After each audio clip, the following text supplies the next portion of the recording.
Yo, Kippis Guy here. Hey, so I have the AWOL Thunderbeat 4.2.2 system in for review. Super thanks to AWOL and our friends over there for sending this to me out for review.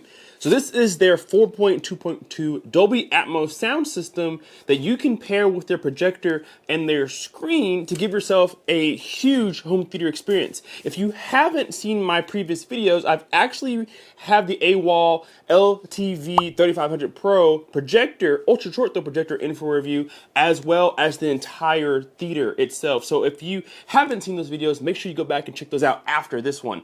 Let's go ahead and get open this box and see what's inside.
Okay, so let's talk about the Thunderbeat. So there is a lot of buzz going around about this system not being all that great, and I do have my opinions about that, but I think there's a little bit of unfair judgment going on. So let's just talk about what this system is.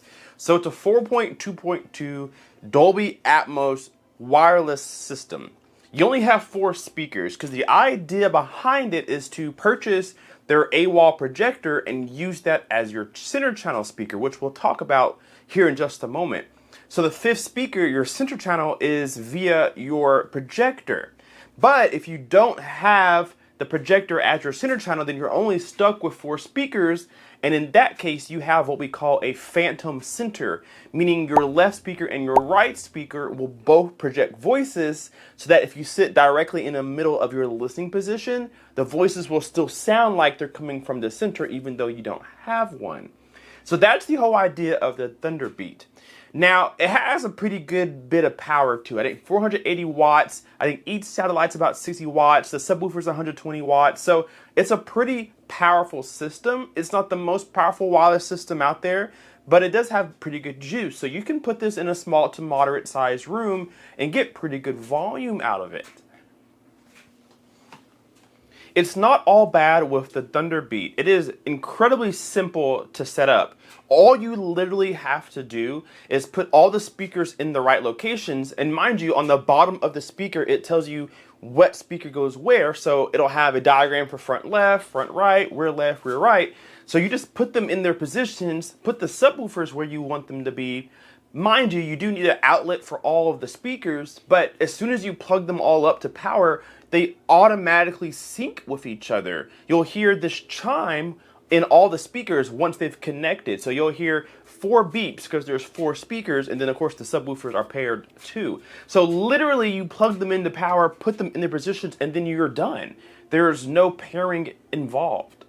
So when you buy your Thunderbeat 4.2.2 system, you're gonna see a dongle. It almost looks like an old school Fire TV pendant where you plug it in via HDMI and it now allows you to connect to an AWOL projector. So if you plug it into your AWOL projector, it has a 3.5 millimeter in and output so that you can get sound from the Thunderbeat to your projector, and that's how the center channel works. It's called center sync. Really all that it is AWOL has a pendant where it's kind of like your receiver, right? Where all the information is going to. And there's a headphone jack that plugs into the AV in of your projector, and now it has the same information your speakers has. So it plays voices. This is great, but there's a little bit of a trick that AWOL is doing. If you choose to pair the AWOL projector as your center speaker with the Thunderbeat, the center channel speaker isn't just a center channel. It also plays everything else. So it's not just voices coming through the projector, it's all sounds coming to the projector. So it's almost like just using the projector as its own sound and then having the speakers around it, if that makes any sense at all. So it's not a dedicated center channel, it still plays all other information out of the projector, including voices. And then if you use it this way, the voices no longer will come out from the speakers. It'll only come from the projector itself. So it's a really weird way they've done it. It is effective. I have watched movies and watched content in this format, having the projector as my center speaker, and it does do the job. However, the satellite speakers and the speakers that are in the projector don't sound the same. So the issue that I have is that the volume level of the speakers get louder than the projector does. And then the tonality of the projector speakers are different than the tonality of the satellite speakers. So while you can use the projector as a center speaker, they don't even sound the same or have the same capabilities. So a lot of you guys brought to my attention that Andrew Robinson and some other reviewers pretty much denied making a review of the Thunderbeat system because it sounded so poor, especially for the price tag. I think Andrew said in his post that the subwoofers were terrible. They bottom out and distorted really easy. They bottomed out at 40 hertz and only reached about 70 dB. Mind you, Andrew Robinson's room is quite big in comparison to a lot of people's, including my own, and he has no acoustic treatment in his room either, so mileage will vary. For me, I was able to turn the Thunderbeat almost to max volume without any distortion, and I can promise you I was getting well over 70 dBs in my system. Maybe we can measure it in this video. So I didn't have that problem, although my room is much smaller and my room is heavily treated. So I was getting better quality bass overall and maybe more even bass, perhaps. So although I truly believe what he said, it's not going to be the same case for your room. So I hate that he didn't give a review because it'd be nice to see his situation, his conditions versus, maybe yours or mine. So I do want to talk about the Thunderbeat as far as sound quality goes. That's what you guys are here for. So let's talk about the good. It gets very loud. I think it gets completely loud where everybody will be happy. It truly does get pretty dynamic, in my opinion. However, there are two Atmos speakers in the front left and right speakers that are supposed to fire upwards and then reflect off the ceiling back down to you. The technology is terrible in the first place. I don't like that form of Atmos to begin with, but with these speakers in particular, I hear no Atmos whatsoever, to the point where I don't even know if there are truly speakers in the top. Yes, I can probably bust it open and find out for myself, but the grills that are on top of the front speakers look exactly the same as the rear speakers, and the rear speakers don't have Atmos speakers firing up top. So it didn't seem like there were speakers for Atmos. I didn't hear anything, at least. So interesting there, but it does get very loud. So does the subwoofer. I was actually impressed with how loud the sub did get. I had my girlfriend with me testing this together on Avatar, A Quiet Place, so on and so forth, and you actually get a surprising amount of bass out of this little plastic 8-inch subwoofer. I wish that it wasn't plastic because that's how it sounds, unfortunately. It sounds like it's in a small plastic enclosure, but it does get loud. It isn't that great of bass. There are some notes that are good, however. The 50 hertz, 60, 70, 80, 90, 100 hertz range, there's a lot of presence there. It's impressive sometimes how loud it can get. But like Andrew said, 40 hertz on downwards, you're kind of falling off a cliff pretty quickly, even though this is a ported subwoofer. But it does get loud. It matches the volume level of the satellite speaker. So overall, it does get a pretty good volume level. Now, he mentioned in his post that he was getting some distortion.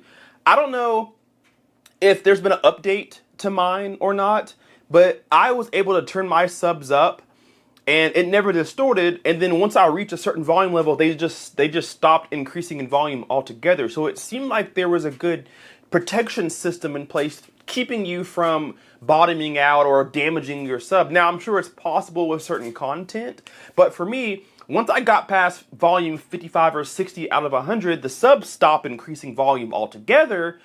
And that's actually good. When you have a small sub like they give you, you can't just pump a whole bunch of power to it and expect it to sound good. You just have a lot of heat and distortion.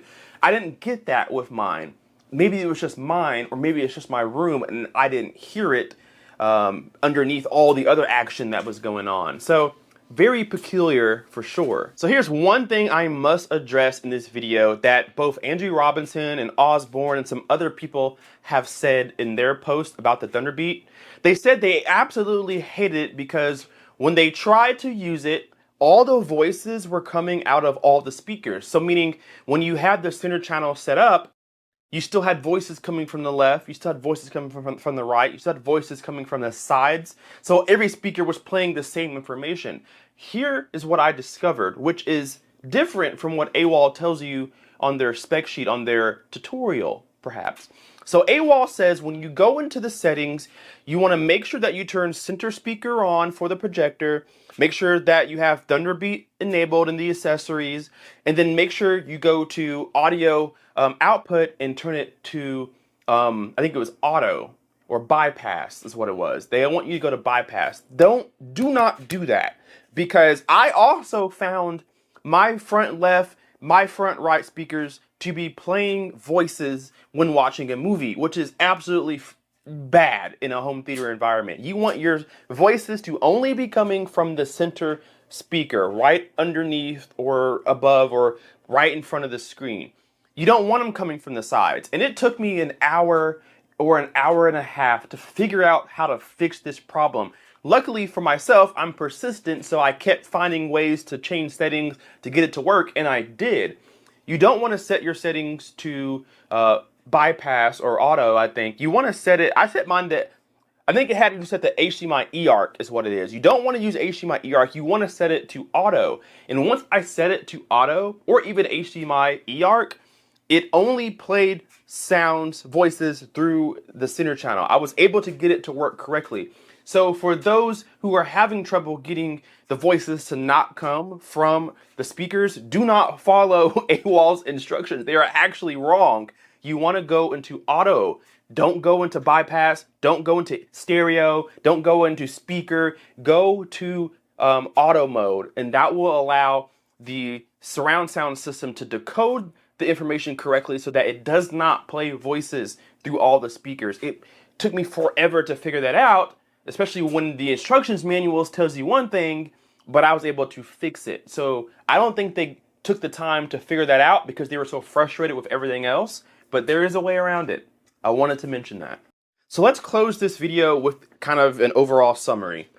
If you catch the Thunderbeat on a sale, which you seem to do every day, it may be a little more worth the money. I think it's always, so far, 50% off, which now we can kind of discuss it, but usually it's almost $3-4 grand, and that is a no. That is a no. There's way too much money going into the system, and you're not getting a lot of it out. I think that's what really hurts us reviewers and even the community who looks at this as a potential contender to maybe the Sony system or a dedicated home theater or other soundbars like the Dragon, for example.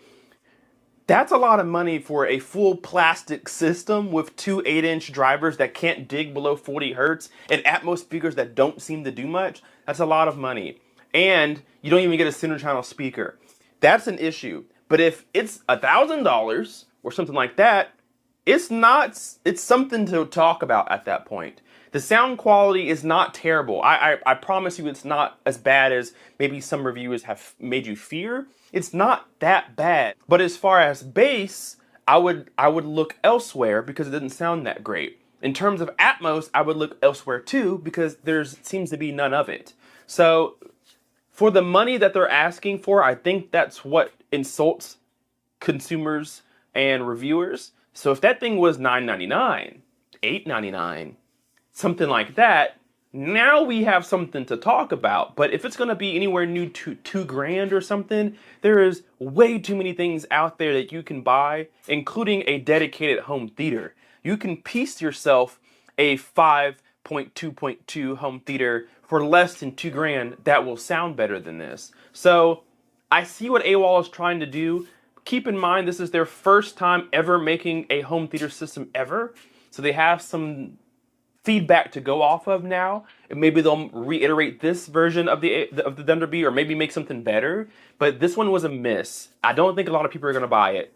I don't think it's terrible by any means. I do think that it will surprise a lot of people, but there's way too many things out there that are better for less. With that being said, I'm going to give you a quick sound demo if you're still in this video. I'll let you hear it for 30 seconds or so, see what you think, and then we'll digress. Thank you guys so much for watching. Hit the like button, subscribe if you're not already, and we will see you in the next video. K-Pace Guy out. Peace.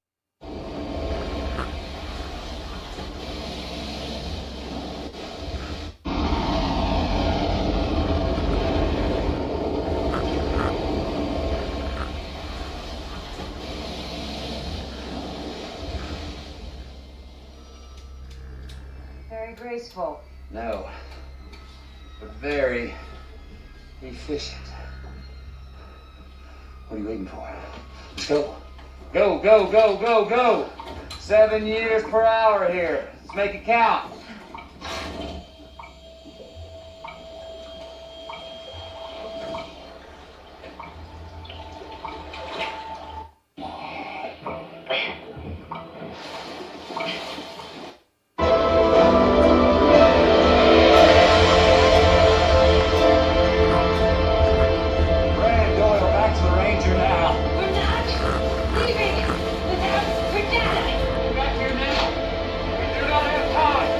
Second wave is coming. We're in the middle of the swell.